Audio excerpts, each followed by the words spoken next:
Kada možemo očekivati početak radova, odnosno ono možda što građane još više zanima, u kojem periodu će biti posebna regulacija prometa i šta to znači?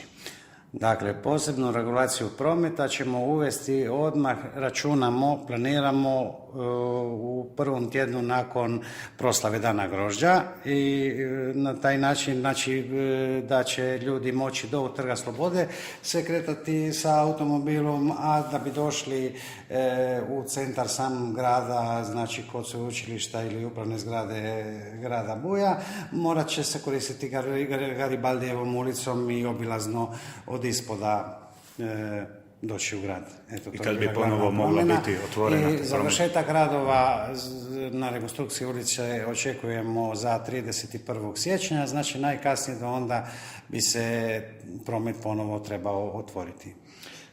Gdje će točno biti ta cesta, odnosno ti radovi? Od kojeg dijela do kojeg? Gdje točno počinje ulica 1. svibnja, odnosno ti radovi? Računajte negdje odmah neposredno nakon završetka kružnog toka gore do Trga Slobode, da će biti raskopano i tamo će se glavni obuhvat radova vršiti.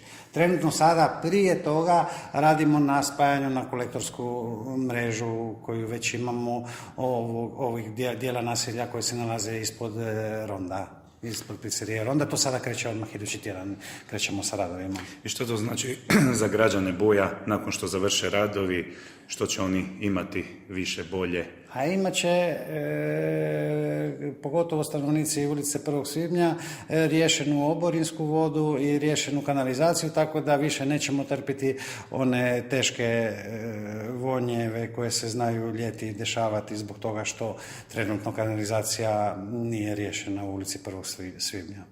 Od ukupnog iznosa vidjeli smo da jedan veliki dio iznosa snose Hrvatske vode.